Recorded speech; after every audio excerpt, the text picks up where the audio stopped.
नया ई श्रम कार्ड बनाने का जो प्रोसेस है पहले से बिल्कुल ही चेंज हो चुका है। अभी पोर्टल पर कुछ नए ऑप्शन आए हैं, तो किस तरीके से आपको कार्ड को जनरेट करना है लाइव पूरा प्रोसेस दिखाने वाला हूं। जो 3,000 रुपए महीने पेंशन दी जाती है, जो 1,000 रुपए महीने सरकार की तरफ से ई श्रम कार्ड पर मिलते हैं, इनका बेनिफिट कैसे आप ले सकते हो उसके बारे में भी बताने वाला हूं। तो कार्ड को बनाने के लिए सबसे पहले तो अपना जो ब्राउजर है वो ओपन करना है। यहाँ पर आपको सर्च करना है ई श्रम। तो आप सभी के सामने इसकी जो ऑफिशियल वेबसाइट है आ जाएगी। वैसे इस पोर्टल का जो लिंक है मैंने वीडियो के डिस्क्रिप्शन में और पिन कमेंट के अंदर भी दे रखा है, जहां से आप डायरेक्टली इस पोर्टल पर आ सकते हो। अब यहाँ पर आपको एक नया कार्ड अगर बनाना है तो यहाँ पर आपको ऑप्शन मिलता है रजिस्टर ऑन ई श्रम का। तो यहाँ पर हम इसी ऑप्शन पे क्लिक करेंगे। जैसे हमने क्लिक किया है तो हमारे सामने कुछ इस तरीके का इंटरफेस आएगा।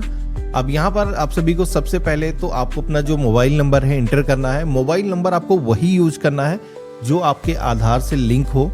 यहाँ पर एक कैप्चा कोड भी दिखाया जाएगा। ये कैप्चा कोड जैसा है सेम वैसे इस बॉक्स के अंदर फिल कर देना है। अब यहाँ पर आप सभी को कुछ क्वेश्चन पूछे जाते हैं, जैसे कि EPFO के अंदर आप रजिस्टर तो नहीं हो, ESIC गवर्नमेंट की जो स्कीम होती है उसके अंदर तो आपको बेनिफिट नहीं मिल रहा है, तो हम ऐसी स्कीम के अंदर रजिस्टर्ड नहीं है। नो के ऑप्शन पे क्लिक करेंगे और सेंड OTP के ऑप्शन पे क्लिक करेंगे तो हमारे मोबाइल फोन पर वेरिफिकेशन के लिए एक कोड आएगा SMS के माध्यम से, जिसे हम यहाँ पर दर्ज करेंगे और कैप्चा कोड अगेन आपको दिखाया जाएगा। इसको फिल करना है, सबमिट के ऑप्शन पे क्लिक करना है। अब जैसे हमने इतना किया है तो हमारे सामने एक छोटा सा फॉर्म आ जाएगा जहां पर आधार के जरिए आपको eKYC करना है। तो यहाँ पर हम अपना जो आधार नंबर है 12 डिजिट का एंटर करेंगे। यहाँ पर ऑथेंटिकेशन का मोड सेलेक्ट करने का ऑप्शन मिलता है, केवल OTP वाला ऑप्शन सेलेक्ट करना है, आधार के जरिए हम वेरिफिकेशन कर पाए।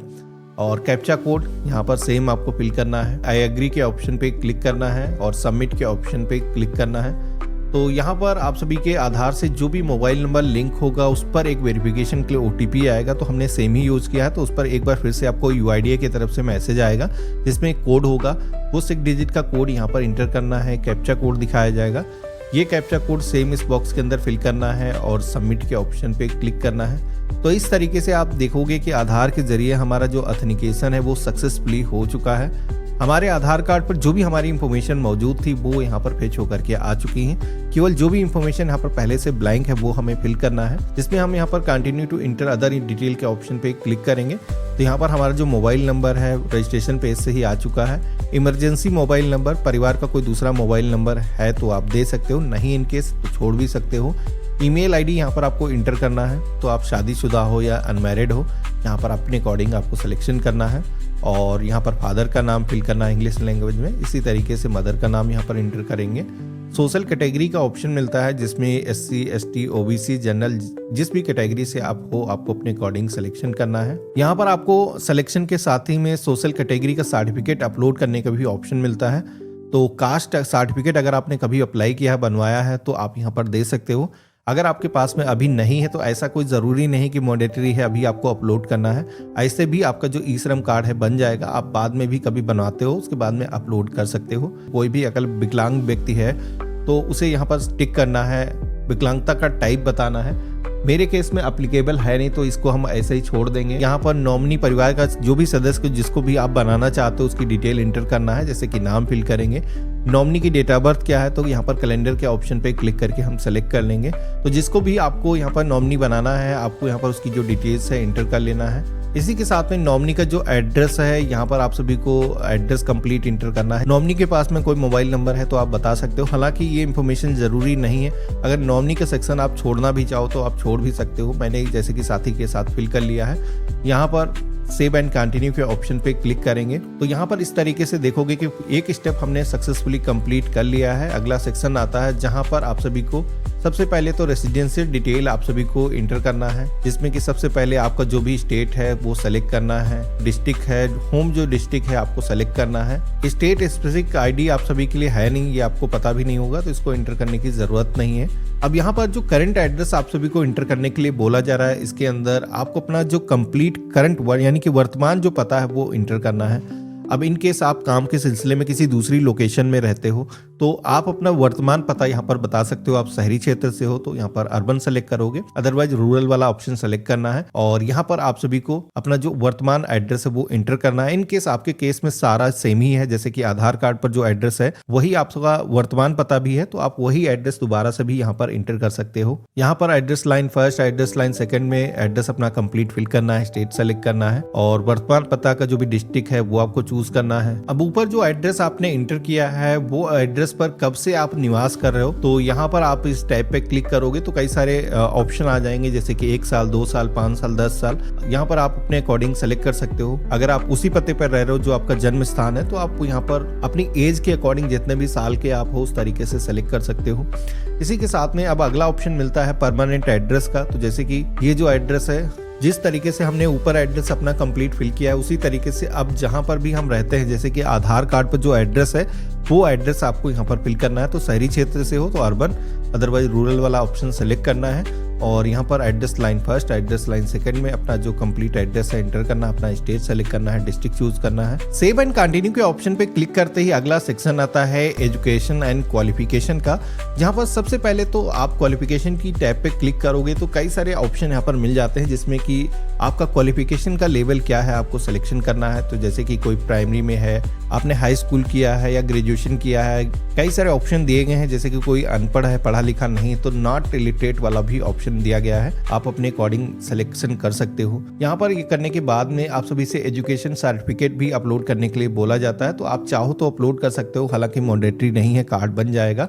तो ये बाद में भी हम डिटेल कभी भी अपडेट कर सकते हैं। आपको मंथली इनकम स्लैब के सेक्शन में आना है। यहाँ पर हर महीने की आपकी कमाई कितनी है, तो जितना भी आपकी इनकम है इन स्लैब से अपने अकॉर्डिंग आपको सिलेक्शन करना है। अगर गवर्नमेंट स्कीम का बेनिफिट लेना चाहते हो तो यहाँ पर हो सके तो मिनिमम इनकम ही आपको शो करना है। इनकम सर्टिफिकेट भी अपलोड करने के लिए बोला जाएगा, तो ये भी हम अभी अपलोड नहीं करेंगे। सेव एंड कंटिन्यू के ऑप्शन पे क्लिक करेंगे। अब इसके बाद में अगला सेक्शन मिलता है ऑक्यूपेशन एंड स्किल का, जहाँ पर आप सभी को अपना ऑक्यूपेशन का जो कोड है वो सेलेक्ट करना है। अब गवर्नमेंट की तरफ से जितने भी अनऑर्गेनाइज्ड सेक्टर के अंदर लोग काम करते हैं, उनके जितने भी काम होते हैं उनकी एक लिस्ट गवर्नमेंट ने तैयार कर रखी है, जिसमें हर काम को एक कोड दिया गया है। तो यहाँ पर आपको लिस्ट दी गई है पीडीएफ वाली, यहाँ पर क्लिक करके आप यहाँ पर देख सकते हो कि आप जो भी काम करते हो उसको किस कैटेगरी के अंदर रखा गया है, उसका कोड क्या है। तो यहाँ पर आपको पूरी लिस्ट मिल जाएगी। इसको मैं वीडियो के डिस्क्रिप्शन में भी आपको दे दूंगा, जिसमें आप यहाँ पर देख सकते हो ये जो कोड उसके आगे मेंशन किया गया है, यही कोड आपको वहाँ पर पेस्ट करना है। आप चाहो तो डायरेक्टली नाम भी वहाँ पर फिल करके सर्च कर सकते हो। आज की डेट में तो सर्च नाम से भी हो जाता है। अब यहाँ पर डिटेल को फिल करने से पहले आप सभी से यहाँ पर पूछा जाता है कि आप एग्रीगेटर्स के साथ में कोई प्लेटफॉर्म वर्कर तो नहीं हो। तो जैसे कि आप ओला उबर के साथ में काम करते हो, जोमेटो में डिलीवरी का काम करते हो, अर्बन कंपनी के साथ में काम करते हो, तो इस तरीके की जितने भी एप्लीकेशन हैं इनके अंदर अगर आप काम करते हो तो आपको यहाँ पर बेसिकली बताना है। यहाँ पर अभी गवर्नमेंट ने अनऑर्गेनाइज्ड सेक्टर के अंदर जैसे कि ये काम भी जोड़ दिए हैं, तो कोई भी ओला उबर का ड्राइवर है तो वो अपना भी यहाँ पर ई श्रम कार्ड बना सकता है। अगर आप डिलीवरी का काम करो जोमेटो के अंदर तो उनका भी कार्ड यहाँ से बन जाएगा। तो आप इसके बारे में उन लोगों को भी जरूर अवेयर करना,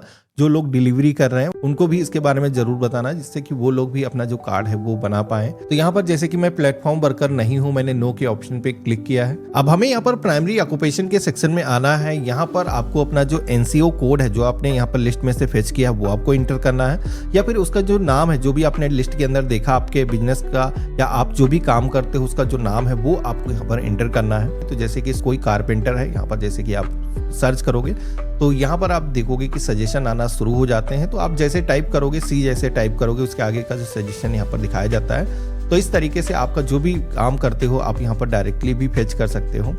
अब यहाँ पर जैसे कि मैंने कारपेंटर सेलेक्ट किया है तो ये एक तरीके से बिल्डिंग एंड अदर कंस्ट्रक्शन के सेक्शन में आता है। तो जैसे कि यहाँ पर बताया जा रहा है BOCW जो बिल्डिंग एंड अदर कंस्ट्रक्शन वाला जो पोर्टल होता है उस पर यहाँ पर बताया जा रहा है कि आपका जो डेटा है अभी तक नहीं मिला है।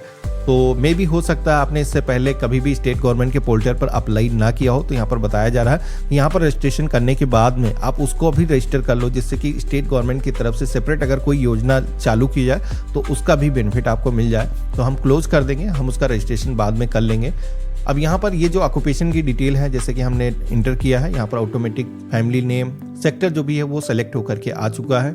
कितने सालों से ये काम कर रहे हैं, यहाँ पर आपको सिलेक्शन करना है। सेकेंडरी ऑक्यूपेशन का भी ऑप्शन मिलता है। अब यहाँ पर ये जो सेकेंडरी ऑक्यूपेशन है सभी के केस में ये ज़रूरी नहीं है। अगर आपको कोई दूसरी स्किल आती है, दूसरा भी कोई काम आप करते हो, तो यहाँ पर आप बता सकते हो, आप अपने प्रोफाइल के अंदर और भी कामों को ऐड कर सकते हो। तो यहाँ पर जैसे कि मैंने डिस्ट्रीब्यूटर, सेल्स एंड रिप्रेजेंटेटिव वाला ऑप्शन सेलेक्ट किया है, तो आप यहाँ पर देखो डिलीवरी बॉय वाला जो ऑप्शन यहाँ पर आ चुका है। जैसे कि आप ग्रोसरी डिलीवर करते हो, फूड डिलीवरी करते हो, या कोई हॉकर है तो वो भी इसके अंदर रजिस्ट्रेशन कर सकते हैं। यानी कि ब्लिंकिट्स में काम करते हो, जेप्टो के अंदर काम करते हो, या फिर जोमेटो वगैरह के अंदर डिलीवरी का काम करते हो, तो ये कैटेगरी आप सेलेक्ट कर सकते हो। बाकी लिस्ट मैंने दे रखा, उसमें भी आप अपने अकॉर्डिंग फिल्टर करके सर्च कर सकते हो।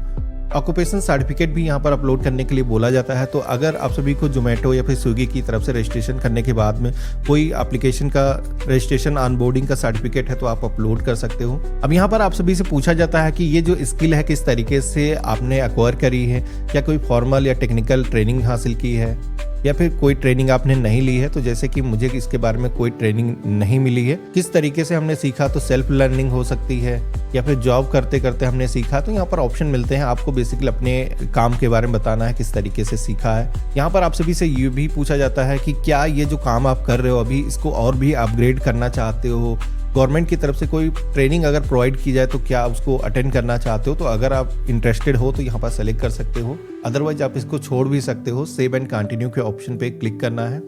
इसके बाद में अब हमें यहाँ पर बैंक डिटेल को ऐड करना है, क्योंकि आप जानते हो कोविड के टाइम पर गवर्नमेंट ने ये सर्वे चालू किया था, और गवर्नमेंट की तरफ से कहा जा रहा है कि आगे चल करके जो भी वेलफेयर की स्कीमें आएंगी, जो योजनाएं चलाई जाएंगी, वो ई श्रम कार्ड धारकों के खाते में डायरेक्ट पैसे ट्रांसफर किए जाएंगे। तो इसमें आपको अपना जो बैंक खाता है जो आपके नाम से, उसी की डिटेल आपको एंटर करना है। सबसे पहले तो बैंक अकाउंट नंबर यहाँ पर एंटर करेंगे। कन्फर्म के सेक्शन में रिपीट अपना अकाउंट नंबर एंटर करेंगे। अकाउंट होल्डर का नाम क्या है, यहाँ पर अपना नाम जिस तरीके से अकाउंट पर है सेम एंटर करना है। बैंक का IFSCO कोड यहाँ पर एंटर करने के लिए बोला जाएगा। तो ये जो IFSCO कोड है, आपकी पासबुक आप देखोगे कि उस पर प्रिंटेड होगा या फिर चेक होगी, उस पर आप देखोगे तो मिल जाएगा। यहाँ पर आपको एंटर करना है, सर्च के ऑप्शन पे क्लिक करना है। तो इसे सर्च करोगे तो आपके बैंक का जो भी नाम होगा, जो भी उसकी ब्रांच होगी, वो यहाँ पर फेच होकर के आ जाएगी। आपको सेव एंड कंटिन्यू के ऑप्शन पे क्लिक करना है। अब इतना जैसे मैंने किया है, तो यहाँ पर जो भी इंफॉर्मेशन हमने इस फॉर्म के अंदर इंटर करी है, वो सारी इंफॉर्मेशन हमें यहाँ पर समरी के तौर पर देखने को मिल जाती है। एक बार अच्छे तरीके से मिलान कर लेना है। कोई भी डिटेल अगर यहाँ पर गलत इंटर है तो उसको अभी आप चेंज कर सकते हो। आई अंडरटेक के ऑप्शन पे क्लिक करेंगे, और यहाँ पर हम सबमिट के ऑप्शन पे क्लिक करेंगे कार्ड को जनरेट करने के लिए। अब जैसे हमने सबमिट के ऑप्शन पे क्लिक किया है तो हमारे सामने कुछ इस तरीके का इंटरफेस आएगा। डाउनलोड यूएन कार्ड के ऑप्शन पे क्लिक करना है। तो यहाँ पर आप देखोगे कि हमारा कार्ड जनरेट हो चुका है। ये जो ई श्रम कार्ड है, इसको डाउनलोड कर लेना है, आपको सेव करके अपने पास में सुरक्षित करके रख लेना है। अब यहाँ पर गवर्नमेंट की तरफ से इन फ्यूचर कोई भी स्कीमें लाई जाती हैं, या फिर आप सभी को पेंशन जैसे कि 3,000 रुपये महीने की दी जा रही है, उसके लिए रजिस्टर करना है। या फिर कोई, जैसे कि मैंने आपको बताया था कि ये जो पोर्टल है, ये गवर्नमेंट फ्यूचर में वन स्टॉप सोल्यूशन बनाना चाहती है, जिसमें कि यहाँ पर कोई भी स्कीम गवर्नमेंट लाती है, इसी पोर्टल पर ऑप्शन मिल जाता है। आप सारी स्कीम के बारे में जानकारी ले सकते हो। अगर आपको जॉब की ज़रूरत है तो जॉब पोर्टल को भी यहाँ पर इंटीग्रेट किया गया है, आप यहीं से जॉब के लिए अप्लाई कर सकते हो। स्किल सीखना है तो स्किल इंडिया जो प्रोग्राम गवर्नमेंट की तरफ से चलाया जा रहा है, उसके अंदर भी आप आसानी से एनरोल कर सकते हो। अब एक सवाल अक्सर लोगों को आता है कि ई श्रम कार्ड बन गया, इसके बाद में कभी भी ये इन्फॉर्मेशन अगर हमें अपडेट करना है, चेंज करना है, तो किस तरीके से होगा। तो पोर्टल पर कभी भी आकर के आप अपना बैंक अकाउंट डिटेल, या फिर यहाँ पर जैसे कि जो चीज़ें मैंने बताई थी, यहाँ पर दोबारा से लॉगिन करोगे तो सेम उसी तरीके से पेज आ जाएगा।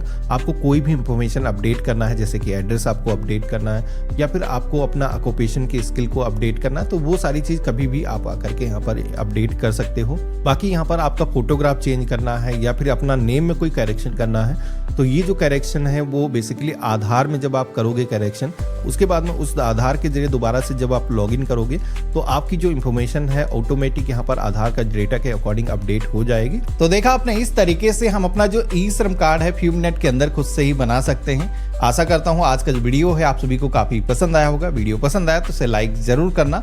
अगर आपको ये जो योजनाएं सरकार की तरफ से चलाई जाती हैं, जैसे कि 3,000 रुपये महीने जो पेंशन सरकार की तरफ से दी जाती है, इसमें अगर आपको इनरोल करना है, इसका वीडियो आपको देखना है किस तरीके से रजिस्टर किया जाता है, स्कीम के लेने के फायदे नुकसान क्या है उसके बारे में मैंने आपको बता रखा है। तो वीडियो के डिस्क्रिप्शन में उसका जो लिंक है आपको मिल जाएगा। बाकी आज का वीडियो कैसा लगा मुझे लिख करके जरूर बताना। आप ये वीडियो किस स्टेट से देख रहे हो मुझे कमेंट में लिख करके बता सकते हो। हम मिलते हैं ऐसे ही एक नए वीडियो में, तब तक के लिए गुड बाय, जय हिंद।